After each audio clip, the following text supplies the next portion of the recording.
नमस्कार भाइयों। तो आज जिस बारे में मैं बात करना चाहता हूँ वो है रेसिज़्म, मतलब कि भेदभाव, जो किसी भी चीज़ में हो सकता है, रंग, जाति, धर्म, जगह, किसी भी चीज़ में। तो मेरा एक सवाल है कि यार मतलब ऐसे लोग कहाँ से आते हैं जो ये सब करते हैं? जो ऐसा भेदभाव का विष जो फैला रहे हैं, उगल रहे हैं अपने मुँह से, ये कहाँ से आते हैं ऐसे लोग? कहाँ पैदा होते हैं? और ये क्यों करते हैं ऐसा? हाँ? जब हमें बचपन से सिखाया जाता है कि इंडिया जो है इसमें विभिन्न प्रकार के लोग रहते हैं, विभिन्न भाषाएं बोली जाती है, विभिन्न धर्म के लोग रहते हैं, विभिन्न ट्राइब्स रहती है, तो फिर भी ऐसे लोग मतलब क्यों क्यों करते हो तुम ऐसा भेदभाव यार? क्यों करते हो? जब तुम्हें पता है कि हर 5 किलोमीटर के बाद इंडिया में भाषाएं चेंज हो जाती है, तुम बेकार में खिलस रहे हो एक दूसरे से। क्यों खिलस रहे हो भाई? तुम्हें तो खुश होना चाहिए कि हमारे इंडिया में हर तरीके के लोग मिलेंगे तुम्हें, हर तरीके के। तुम अलग अलग चीज़ें सीख सकते हो, अलग अलग कल्चर देखने को मिलता है, अलग भाषाएं सीख सकते हो। बट नहीं, उसे एक भाषा बोलनी है, एक जाति के लोगों के साथ रहना है, एक तरीके का खाना खाना है और एक ही जैसी शक्लें देखनी है उसे ज़िंदगी भर। अरे भाई क्यों करते हो तुम ऐसे? जैसे कि अभी कोरोना की महामारी फैली हुई है, मैं न्यूज़ में देखता हूँ और कई मेरे दोस्त हैं जो मुझसे बात करते हैं तो वो बोलते हैं कि यार हम दिल्ली घूमते हैं, हम बेंगलोर जाते हैं, हम जैसे देहरादून पे भी आए हैं, तो हमारे साथ अजीब सा बर्ताव किया जाता है। अभी कोरोना के टाइम में बहुत से लोगों ने मुझे बोला कि लोग हमें चाइनीज़ बोल रहे हैं, कोरोना कोरोना पीछे से चिल्ला रहे हैं और बोल रहे हैं गो बैक टू चाइना। अबे एक तो पहली बात भाई, अगर तुम लोग ऐसा कह रहे हो तो शायद तुम बहुत ही अनपढ़ हो, तुमने कभी पढ़ाई नहीं करी है ना भाई। तुम्हें चाइनीज़ और इंडिया के लोगों में कुछ फ़र्क पता नहीं चलता क्या? अंधे हो या तुम्हारी आंखें शायद मुझे लगता है कमज़ोर है, जो तुम ये मतलब डिफ्रेंशिएट ही नहीं कर पाते हो कि बाहर का कौन है और इंडिया का कौन है। तुम उन्हें चाइनीज़ बोल रहे हो, तुम उन्हें कोरोना कोरोना चिल्ला रहे हो पीछे से। तुम पागल वागल हो क्या? क्यों कर रहे हो ऐसा भाई? हैं भाई? तुम्हारी इसी गंदी हरकतों की वजह से, बेवकूफ़ों की जो तुम हरकतें दिखाते हो, इसकी वजह से पता क्या होता है? लोग अपने आप को अलग मानते हैं। सब लोग अपने आप को अलग मानने लगे हैं। मैं नॉर्थ का हूँ, मैं पहाड़ से हूँ, मैं साउथ से हूँ, मैं ईस्ट से हूँ, मैं यहाँ से हूँ, मैं वहाँ से हूँ। तुम जहाँ से भी हो, तुम इंडिया के हो, तुम एक भारतीय हो, समझे? तो तुम क्यों करते हो ऐसा यार? तुम्हें क्या मिलता है ऐसा करके यार? तुम दूसरों की भावनाओं को ऐसा ठेस पहुँचा के तुम्हें क्या मजा आता है? तुम्हें कुछ पता ही नहीं होता है, तुम्हें पता ही नहीं कि इंडिया में चल क्या रहा है। तुम्हें बस अपना आपको ऊपर दिखाना है, अपनी जाति ऊपर दिखानी है, तुम्हें अपना धर्म बड़ा चढ़ा के दिखाना है। क्या फ़ायदा इससे यार? क्या फ़ायदा? तब तुम्हें यही नहीं सिखाया जा रहा है कि एक दूसरे की तुम्हें मदद करनी है, एक दूसरे को बराबरी का हक देना है, एक दूसरे को बराबर मानना है। तुमसे यही नहीं हो पा रहा तो तुम क्या फ़ायदा क्या फ़ायदा तुम्हारा ज़िंदा रहने का?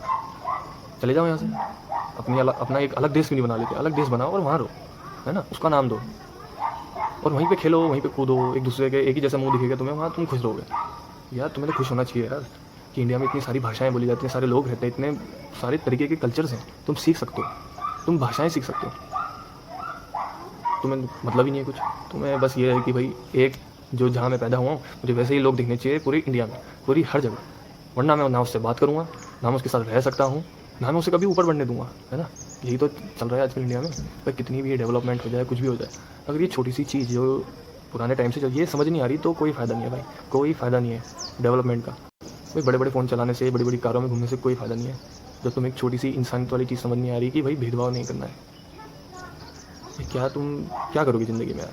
तुम कुछ नहीं कर सकते जब तुमसे ये छोटी सी चीज़ नहीं समझ आ रही तुम्हें, और फिर तुम सरकार को गाली दे दो। सरकार क्या करेगी? तो तुम्हारे खुद की बस की नहीं है, तुम्हारा दिमाग ही इतना मेंटल है, तुम क्या करोगे? कुछ नहीं कर सकते तुम। और भाई हमें पता है कि आजकल सबको अमीर होना है, अंबानी बनना है सबको, पर यार दूसरे को नीचे गिरा के या फिर दूसरे का पत्ता साफ करके, अपनी सोर्स लगा के, जो टैलेंट है उसको तुम नीचे दबा रहे हो, और जो बेवकूफ़ आदमी है इसकी कुछ बस की नहीं है तुम उसे ऊपर चढ़ा रहे हो क्योंकि उसका लिंक अच्छा है। मतलब क्या फ़ायदा होगा इससे? एक दो उसमें तो वो काम कर लेगा, खुश हो जाएगा, उसके बाद ठप पड़ जाएगा, क्योंकि टैलेंट को कभी कोई दबा नहीं पाया। ठीक है ना? सही बात है ना? टैलेंट को कोई दबा नहीं पाता। जब तुम में कोई टैलेंट नहीं है, तुम्हारी कुछ बस की नहीं है, तो तुम क्यों इतने चौड़े होते हैं? क्यों इतने चौड़े हो रहे फालतू में? जब और हमें पता है कि भाई तुम बहुत अमीर हो, ठीक है, हमें पता है तुम बहुत अमीर हो, तुम्हारे पास करोड़ों की ज़मीन है, लाखों करोड़ रुपया है तुम्हारे बैंक में, पर वो सिर्फ एक घर में रहो ना अपने। तुम 10 घर ले रहे हो, बच्चे तुम्हारे 2 हैं जो घर में भी नहीं रहते, 20-20 कमरे हैं, और तुम्हें एक गरीब आदमी दिख रहा है, तो इस क्या फ़ायदा उस पैसे का यार? क्या करोगे उस पैसे का? इतने सारे घर में तुम अकेले भूत की तरह घूमोगे, तुम्हारे खुद के बच्चे नहीं रह पाते उस घर में, क्या करोगे? भाई घर ऐसा बनाओ कि जो तुम्हारी ज़रूरत का हो। 2 बच्चे हैं तो एक घर काफ़ी है यार, ताकि मिल पाओ, साथ में खाना खा पाओ।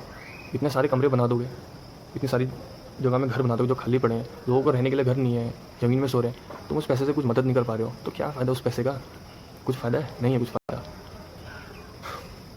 बस मैं यही कहना चाहता हूँ कि इंडिया में यूथ है, यूथ की जनसंख्या बहुत है, और सब ज़्यादातर मुझे लगता है कि पढ़े लिखे हैं, और पढ़े लिखे नहीं भी तो फ़ोन है आज सबके पास कि सब इन्फॉर्मेशन गैदर कर सकते हैं, अच्छी बातें सीख सकते हैं। ठीक है, तो ये तुम्हें सोचना है खुद कि तुम कितना भेदभाव करते हो, तुम कितनी लोगों की मदद करते हो, ये तुम्हें खुद सोचना है, और फिर दूसरे को कहना है कि बदलाव नहीं होता है। तुम पहले खुद बदलाव एक बनो, ठीक है, तब तुम्हें समझ आएगा।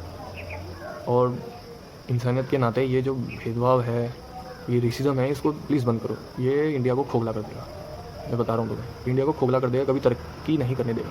इसी चीज़ का फ़ायदा अंग्रेज़ों ने पहले उठाया था, और आज भी बाहर के लोग उठाएंगे। तो मेरी विनती है तुमसे कि ये जो भेदभाव जो तुमने शुरू किया है, इसको बंद करो। सब एक बराबर है और सब भारतीय हैं, याद रखना।